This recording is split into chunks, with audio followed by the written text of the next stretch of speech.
Hey, sports fans, welcome back to another episode of Bucky Sports Show. Tonight we're going to talk about our home series with the Giants and the start of our road trip in Texas against the Rangers. We'll go ahead and start with our home series against the Giants. That started off on Monday night, and this was a good night. Braves were winners 9-5. Bryce Elder got the start. He was okay this game. He went 5 innings, giving up 3 runs on 8 hits, 3 walks, only struck out 1. Bullpen, they too were okay. They went 4 innings, giving up 2 runs. Well, you can live with that when you score 5 runs in the first inning. Let's talk about this Braves offense in this game, though. Because when you look at the numbers, they scored 9 runs on 8 hits. Anytime you can do that, that's fantastic. They were 5 for 11 with runners in scoring position. Again, right around 500 with runners in scoring position. Absolutely awesome. But when you dive deeper into it, you had Drake Baldwin. He was 3 for 5. 6 RBI.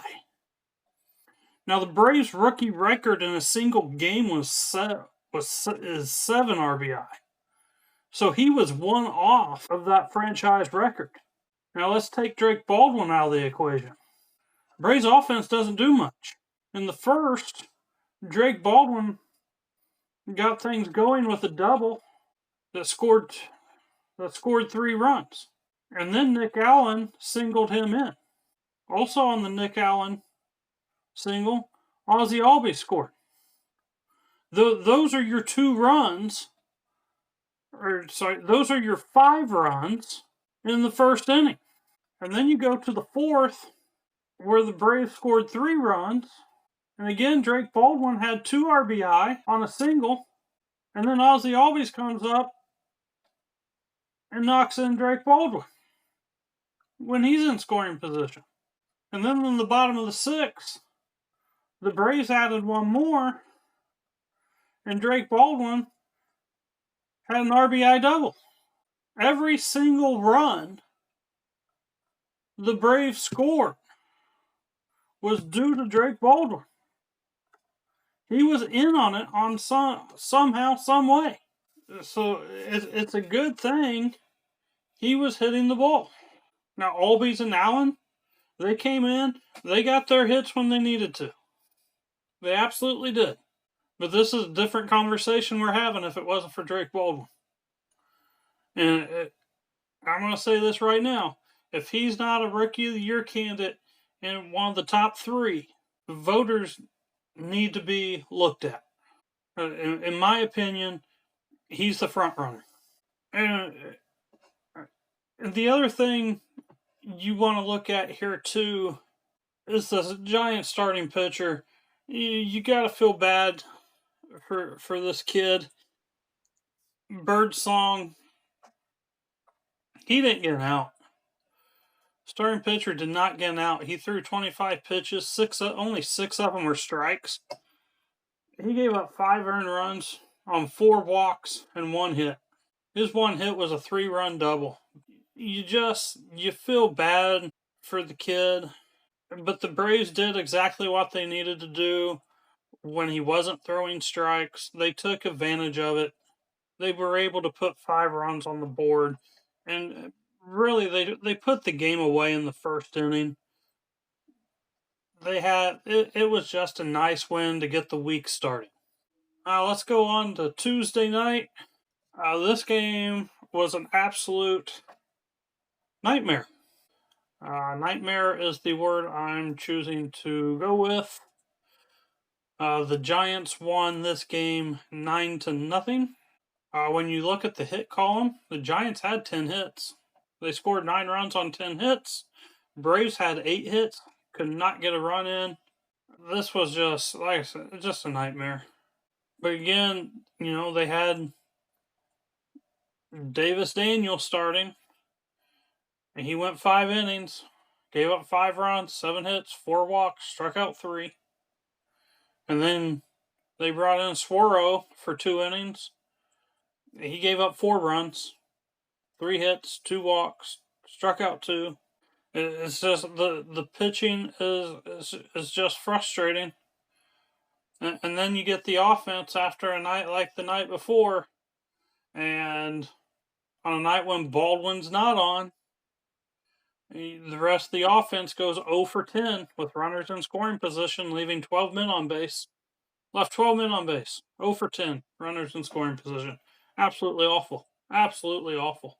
Matt Olson went 3 for 5. That's about the only positive in this game. There is just not a lot of positives to talk about on this game, so we're just not going to. Let's move on to Wednesday afternoon.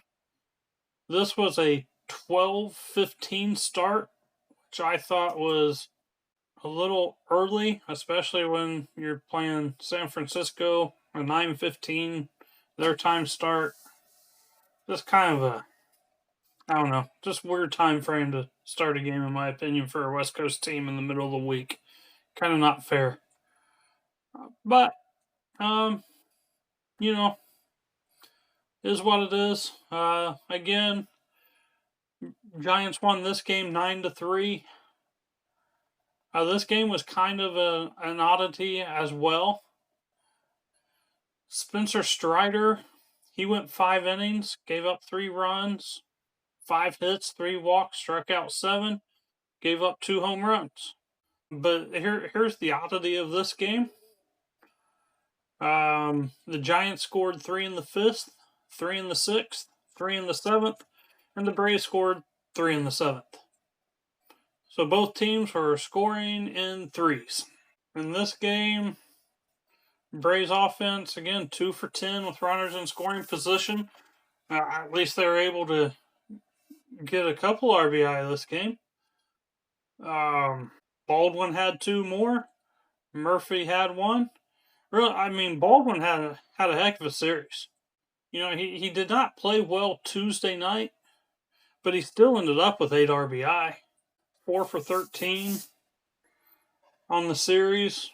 So he hit around 300 on the series, 8 RBI, couple walks. Just nice series for him. But I've grown to kind of expect that out of him. And this is also the first series, I believe, that Marcell Ozuna did not start in. He did get a pinch hit in this game, and he struck out. As they play him, his trade stock drops. Again, another 9-3 game. Game you give up 9 runs. Really, this entire series, the winners scored 9 runs. Let's move on to Texas on Friday. Again, just kind of another nightmare. Texas won this game 8-3. Joey Wentz got the start. He actually he threw a career high 81 pitches and really wasn't that awful. His line doesn't look good. He went 4 1/3, gave up three earned runs, 4 hits, 1 walk, struck out 6, 1 home run. But he scattered the runs. The Rangers scored 1 in the 1st, 1 in the 2nd, 1 in the 4th, 1 in the 5th. He wasn't awful.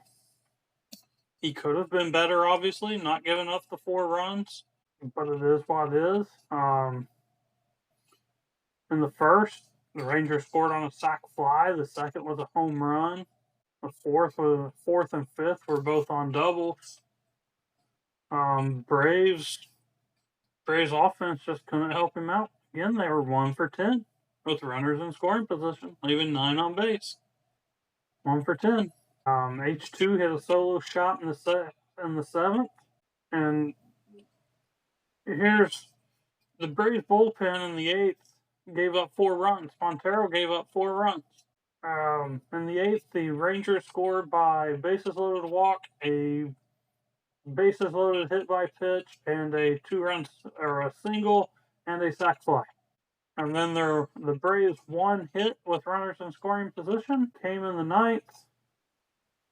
The Jerks and Profar single to right, which scored Murphy and moved Harris and Williams to third and second, respectively, which then allowed Matt Olson to come up and ground out to score the third run. The guy get hits. Bullpen's got to limit damage. The bullpen has to be on. I will say Stratton came in the eighth to finish that off. He went 2/3 of an inning, didn't give up a run. He lowered his ERA to an outstanding 18.90. I mean, that's who we're gonna put in, I guess. Yeah. Let's move on to Saturday. Saturday was a heartbreaker.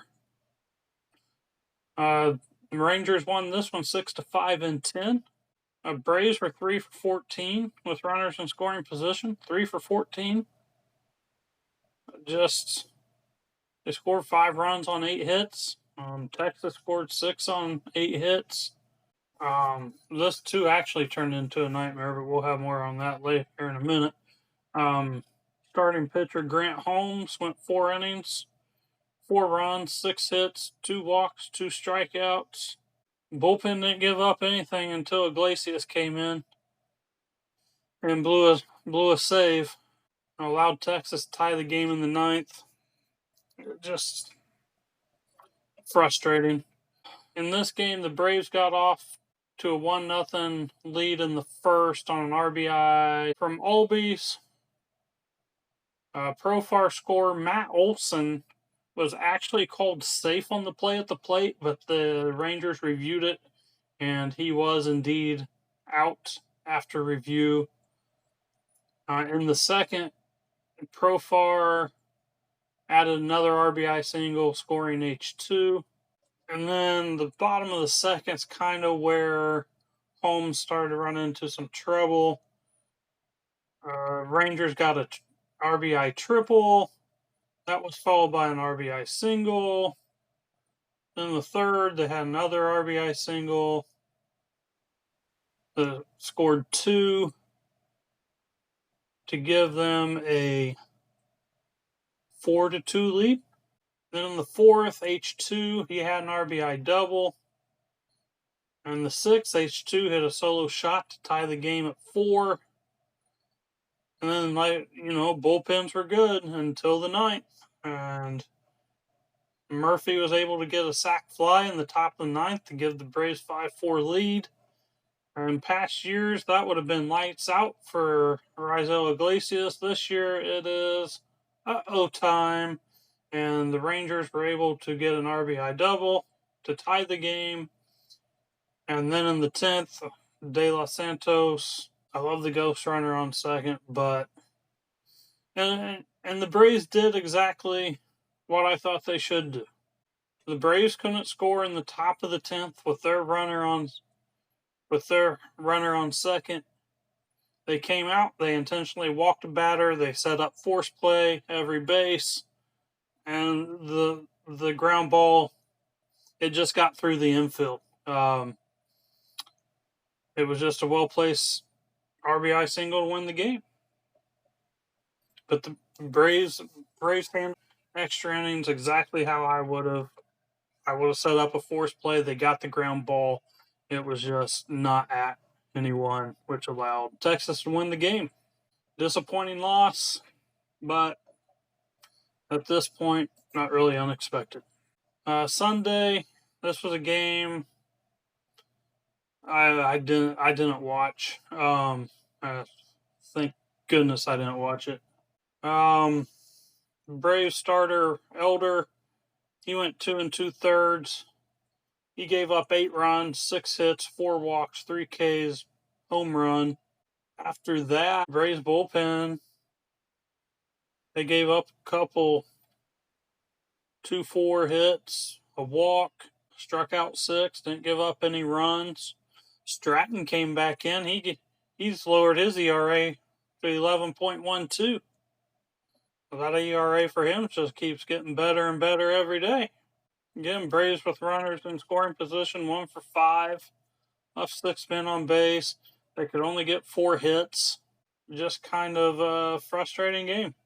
When your starting pitcher can't even get out of the second inning and gives up, or out of the third inning rather, and gives up eight runs, it's ball game over. The starting pitching has so much pressure on them to go out and almost be perfect because the offense can't score runs. That when they score 8 runs, then the offense doesn't even give themselves a chance. Doesn't even give themselves a chance to get back in this. Now the one run that came on an RBI double from Murphy. My weekly takeaways: this was a bad week. Bad week. They showed signs since the start of the All-Star break on getting better. But with runners in scoring position against the Giants, they were 7 for 31 for a 225 average. Against the Rangers, they were 5 of 29 for 172 average. So for the week, they were 12 of 60 for a 200 average. Hit 200 for the week with runners in scoring position. It's not good. At this point, they're a game and a half of last place. They're 1.5 games from being in last place in the NL East. Absolutely embarrassing. With that, something I said I was going to talk about a little later, Grant Holmes, he got moved.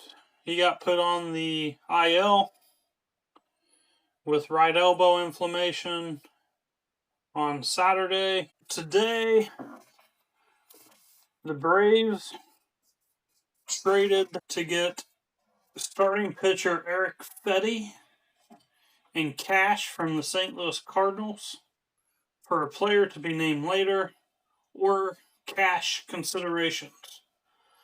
To make room for that, the Braves transferred Grant Holmes to the 60-day IL, which will end his season, which is just an absolute nightmare.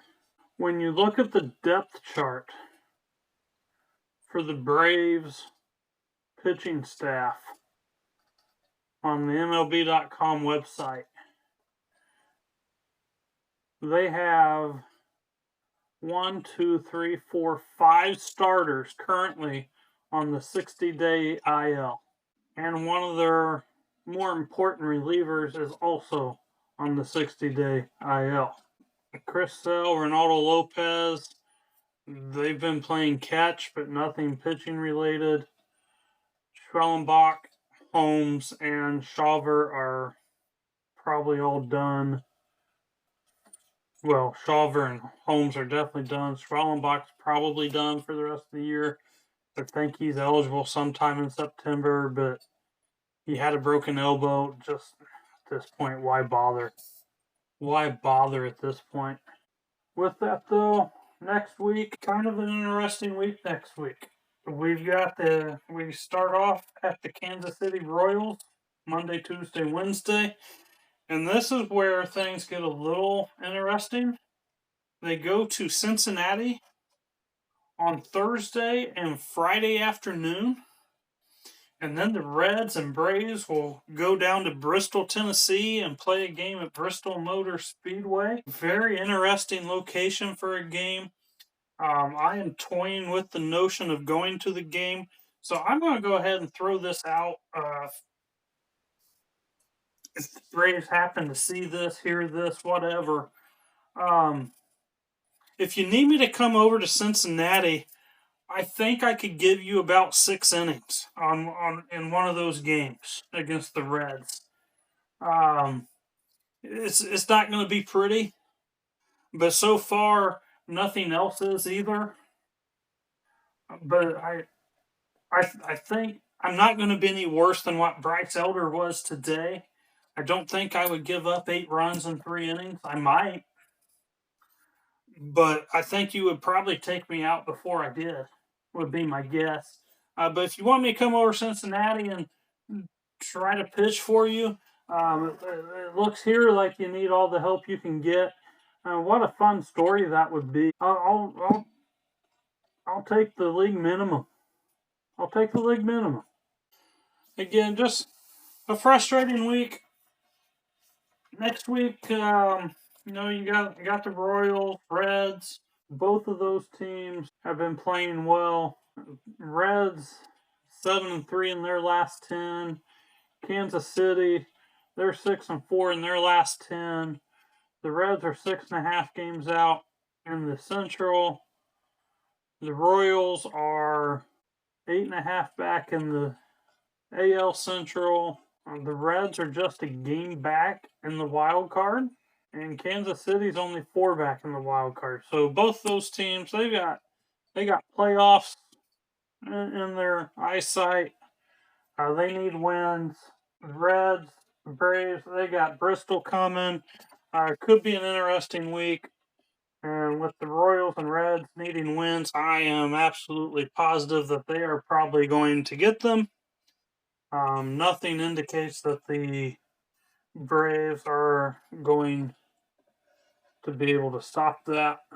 With that, I'm going to go ahead and end this episode. Make sure you follow, like, comment. Have anything you want me to discuss, email me at buckysportshow@gmail.com. We will see you next week. As always, enjoy the game and go Braves!